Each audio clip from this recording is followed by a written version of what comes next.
அன்பு, நீங்க இந்த கருங்காலி மாலை ஆர்டர் பண்ணிருக்கீங்க இல்லீங்களா? இல்லையே. நீங்க யாரு? நான் உங்க அம்மா. உங்களோட நம்பர்ல இருந்து தான் ஆர்டர் பண்ணிருக்கா. அப்படி 15,000 ரூபாய் மேடம். மேடம் தெரியாம அமுக்கி விட்டா போல. இப்ப என்ன மேடம்? இது என்ன மூஞ்சில இருக்கிற பருவா மேடம் தெரியாம அழுத்தி விடுறதுக்கு? 15,000க்கு ஆர்டர் போடுறானா நீங்க விட்டுருவீங்களா? மேடம், உங்க புள்ளையாண்டா என்ன பண்றான்றத நீங்க தான் பார்த்து வச்சிருக்கணும். எத்தனை வந்து கத்திட்டே இருக்கீங்க?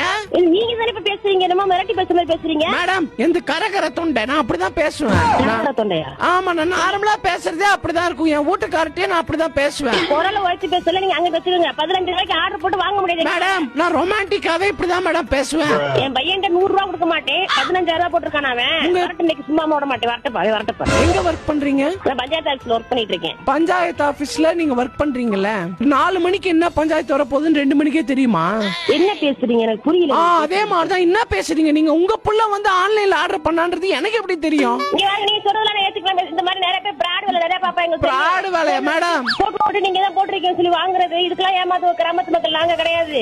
இந்த அம்மா ஏஜென்ட் நான் எல்லாம் கண்டுபிடிச்சு நிக்கிறாங்க என்னென்ன பண்றாங்கன்னு சொல்லிட்டு. ஏஜென்சி மாதிரியா? வரட்டும் பையன் வரட்டும். உங்களுக்கு ½ அன் அவர்ல ப்ரூவ் பண்றேன். வரட்டும். நீங்க ப்ரூவ் பண்ணுங்க, நெஸ்கஃபே பண்ணுங்க, எனக்கு அதெல்லாம் தேவையில்ல. உங்களுக்கு 15,000 அசால்ட்டா தெரியுதா? 15,000 சம்பாதிக்க எனக்கு மாசம் 2 மாசம் ஆகும் சம்பாதிக்கிறதுக்கு. மேடம், இப்ப வந்து எள்ளு வாய பூக்கலையே எரடுத்தும் பாக்கலையேன்னு உங்க பஞ்சப்பாட்டு பாடாதீங்க மேடம். எனக்கு ஒண்ணும் புரியல. நீங்க பேசுறது வித்தியாசமா பேசிட்டீங்களே. ஒண்ணும் புரியல. என்ன பேசுறீங்க நீங்க இப்ப? మేడం, నేనేంటి తెలుగులో మాట్లాడుతున్నానా? నీతో తమిళ్లోనే మాట్లాడుతున్నాను కదా, మీకు ఎందుకు అర్థమైతలేదు? போன முதல்ல லூஸ் மாதிரி பேசிட்டீங்க.